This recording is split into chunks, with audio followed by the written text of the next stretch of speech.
No, it's all good. There we, there we go. Welcome Hey back. everyone, I know. Welcome back. We had a little glitch in the matrix there for a moment. Uh, Conversations on Vitality. James Gardner, Ariel Jarvis, as always. She's back, ladies and gentlemen. I know she's back, and look out, she's revved up, redlining it as always.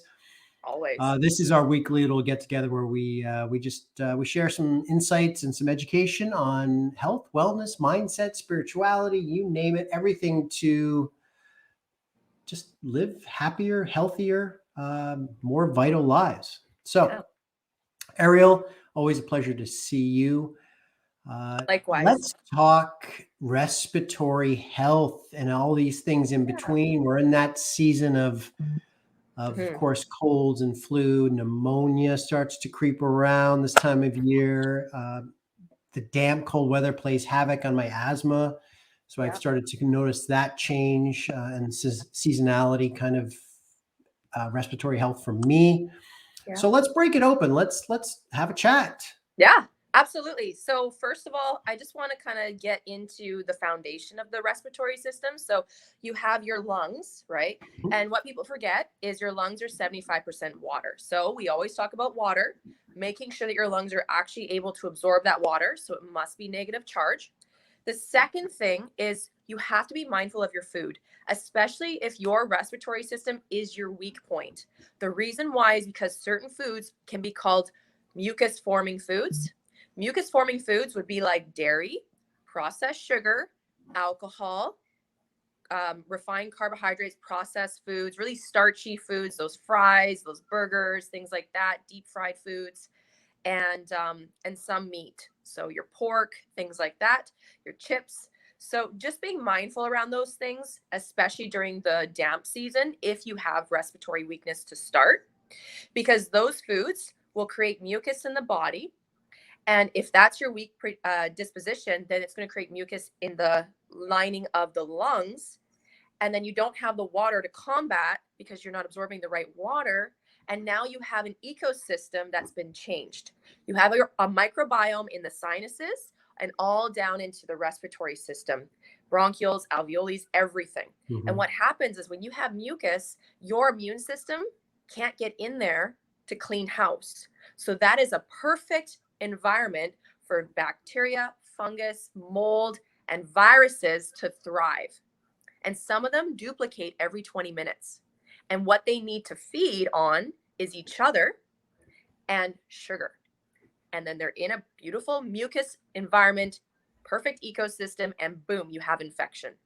So you have to be very careful. Pneumonia is when one or both of your lungs have actually developed a pus breakout because of this infection due to whichever pathogen. And then sometimes even liquid can form. It's found in mostly individuals that are 65 years or older, but Mhm. it can hit people with a weak disposition too. So I know Mhm. lots of individuals that maybe they smoked in the past, maybe their house is very unclean, very dirty, maybe they're a hoarder, maybe they have a lot of pets and they don't clean the kitty box as often. Maybe they have a very mucus forming diet. Maybe they're obese. Maybe they have a lot of stress and so they're worn down. Like so many variables, we need to be mindful. And then all of a sudden, the diet comes in, everything else comes in, and you're hit hard. So if you want to support and prevent, you want to make sure you take a look at your water, your diet, and your environment that you live in, the house that you go to. And let's say you do get an infection. Well, Western medicine will treat you with an antibiotic. If that doesn't work, they'll do rounds and rounds of antibiotics until we kill everything. And then hopefully it works. So it's like a bomb. That's now Mhm. not how I like to operate. I like to operate by only targeting what is necessary, not just spray a hose and hope what sticks. Okay. So what I focus on is for pneumonia, for patients with pneumonia. I actually have a patient in the hospital right now with pneumonia. And she just asked me what to do. And we have a little care package. And we actually have someone that delivered it to her in the hospital. And in 3 days, she was better. The doctors didn't know. The doctors took all the credit and they thought it was their medications, but she was shoving them under her pillow. But it was plural. It's called pluricity root. So that's a tincture we make in house. doesn't taste very good, but it's medicine. And the other one is YS formula. Those two with mullein to pull out the mucus, and SNX to get any infection that is in the sinuses, or maybe it's along the blood-brain barrier of the prefrontal cortex. And so that can, what people don't realize is sometimes you can have a little bit of infection up in here as well, because bacteria move, Sure. viruses move, things Sure. move.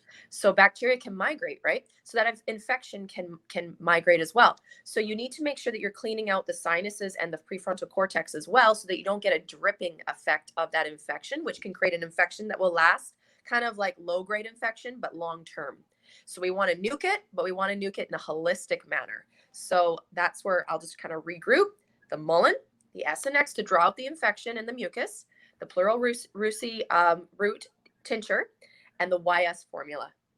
Mucus-forming, a mucus-free diet, and the water. And if you can get your little butt into the salt room, do a couple sessions of those, and that's your formula. Right, because in the salt room, the salt therapy binds to Mucus. the mucus, and right to help Yeah, extract it, right? to break it down. And Okay. it also denatures, which means to break apart any viruses, bacteria, or fungus on site. Okay. So the protocol that you gave one of your patients for pneumonia, those four things. One is a tincture. The other three, are they capsules? So 2 are tinctures and 2 are capsules. Okay. Okay. Yeah. Cool. If the individual is a smoker as well, we'll throw in some lobelia, which is a tincture, which is going to work on this air sacs, and it's going to work on the bronchioles and the alveoli to make sure we're just getting rid of everything, because there's also, there can be tar buildup from smoking. So that can bind up with the mucus, and that can create an environment where the bad pathogens can thrive as well. Okay. Question for you. What would happen with a layperson, for example, maybe who does not have pneumonia, but we've all had colds where it kind of migrates, boom, boom, and then gets into the chest. Or at least for me, like the chest is always the last place before it goes away. Mm-hmm. What would happen if there's something there that's not pneumonia and you were to take those supplements? Would it still be a benefit? Absolutely, yeah. Okay. So those are specifically for pneumonia, but if you took them just for a cold, that would help as well.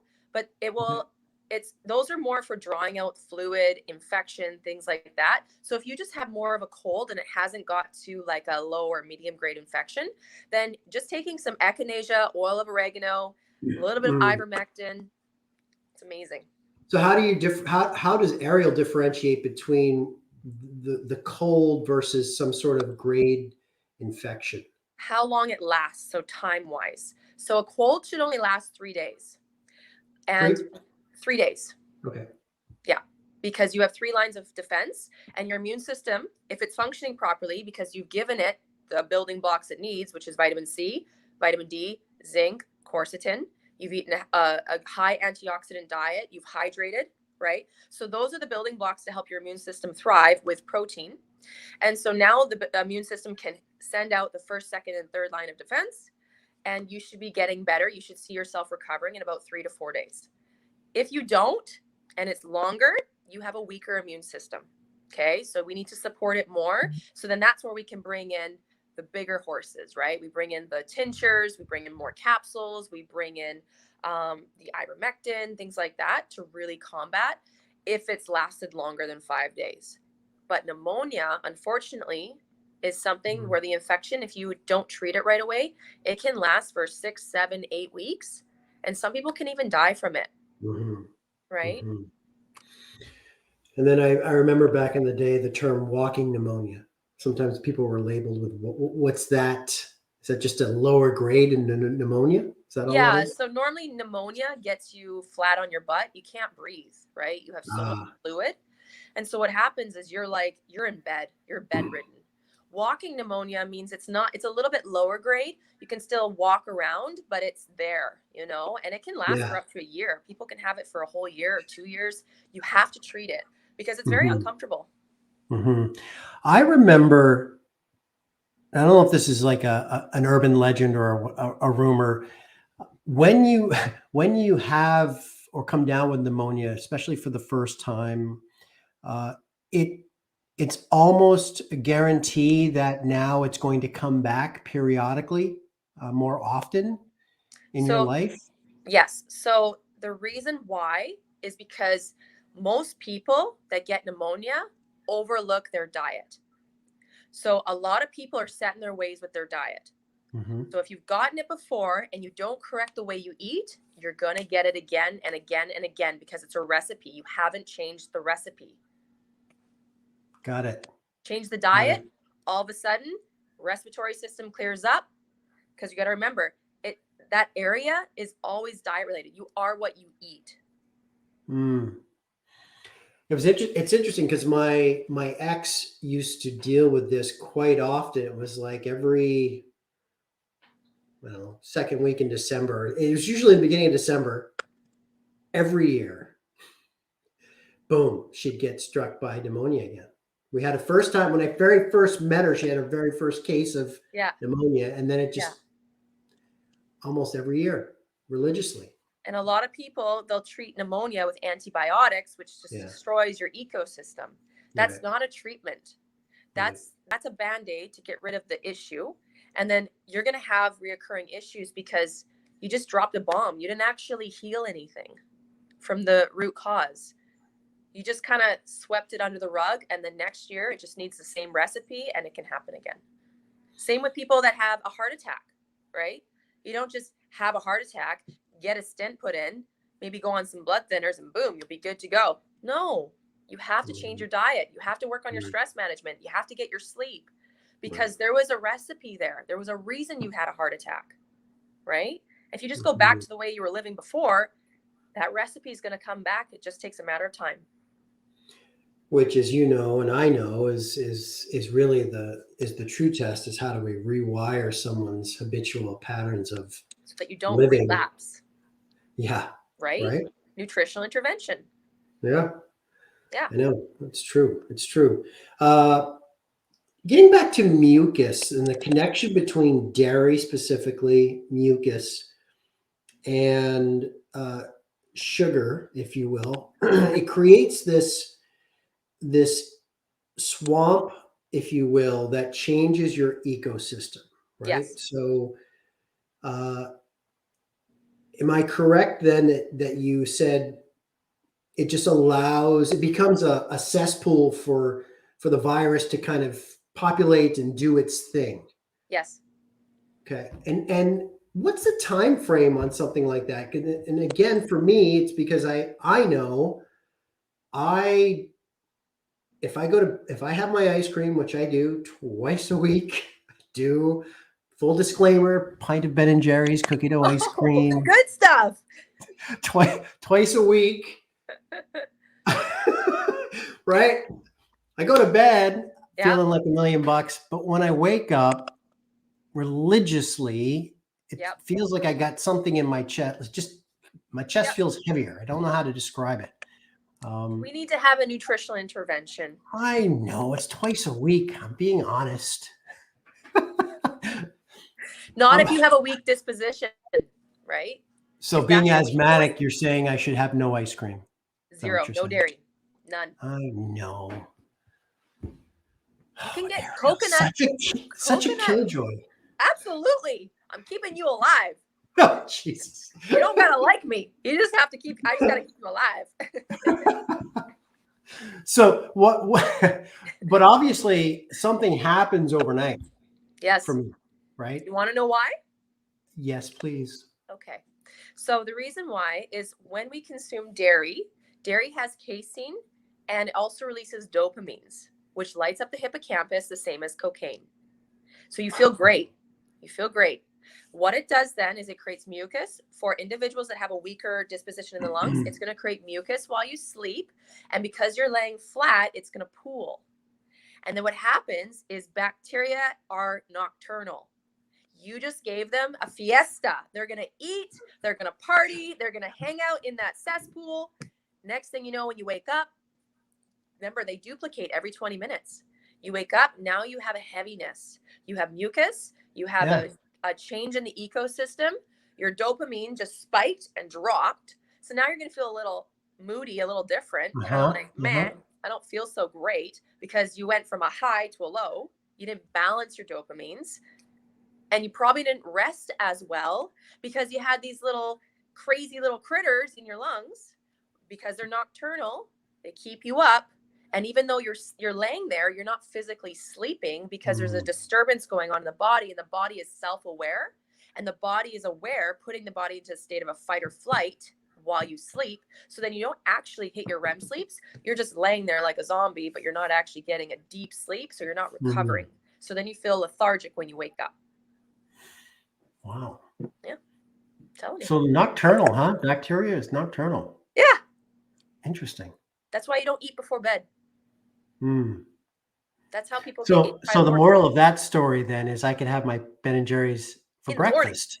For breakfast. And then go have a eucalyptus steam bath. There you go. Wow, that you know what, I just never even thought, though, that was really great visual lying down and how it would pool, being nocturnal and everything. It's really interesting. It's fascinating, actually. Yeah. Yeah, it's just one of those dairy's a thing, huh? It's a thing. So you're a man and you're consuming dairy that comes from a female cow with female hormones, putting female hormones into a man's body. What are you saying? What are you getting at, Ariel? We shouldn't do that. Do that. You don't want to do that. Now that's going to create dysregulation in your hormonal system. Lovely. Right? Is that why I like Celine Dion and Adele so much? Well, that's another topic. I don't know.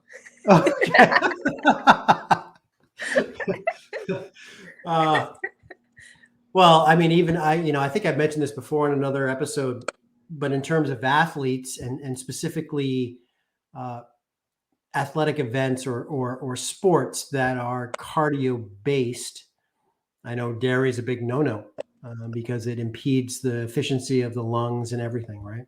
Oxygen uptake. It really does affect it significantly. Yeah. Yeah. Yeah, for sure. So great. So again, why don't you, if we can, just to close this up, it is that time of year. It's damp here in Pacific Northwest. People tend to be, I'm going to say, maybe a little bit more stressed this time of year. Holidays approaching. Yeah. We got comfort food. We got pandemic. We can go see relatives. We can't. We got this. We got that. There's just a lot of chaos going on. Yep. And just take us through again the best defenses for everybody that is tuning in on this. Yeah. Mucus. Stay away from the mucus forming foods. So that means at least the sugars and the dairies. Okay. So alternatives would be plant-based dairies. So you've got your coconut, you've got your cashew, you've got your oat. I love oat milk. They even have oat nog. You've got your almond. So play around with those. You can get those in a yogurt form, a milk form, cheese form, ice cream form, chocolate form. So play around with those and stay away from the high processed sugars. So if you're noticing that you're still mucousy, you have to cut down the sugar even more. Some people, don't compare yourself to others. It's based on you and how your body's interacting with your food. Okay. The other thing is drink your water, lots of fluids, lots of water, and if you are noticing that is your issue, take your vitamin D, vitamin C, your zinc. And if you do get an infection, well, then watch the beginning of this video. Sure. Cool. Okay. Cool. Thank you, Ariel, so much. Thank you all for tuning in. We will we'll catch you next week, which will be December. It is. It's going to be the first day of December, isn't it? Wow. Look at that. Okay. Ariel, thank you so much. We'll talk to you soon. No worries. You take care. Bye. All right. Ciao.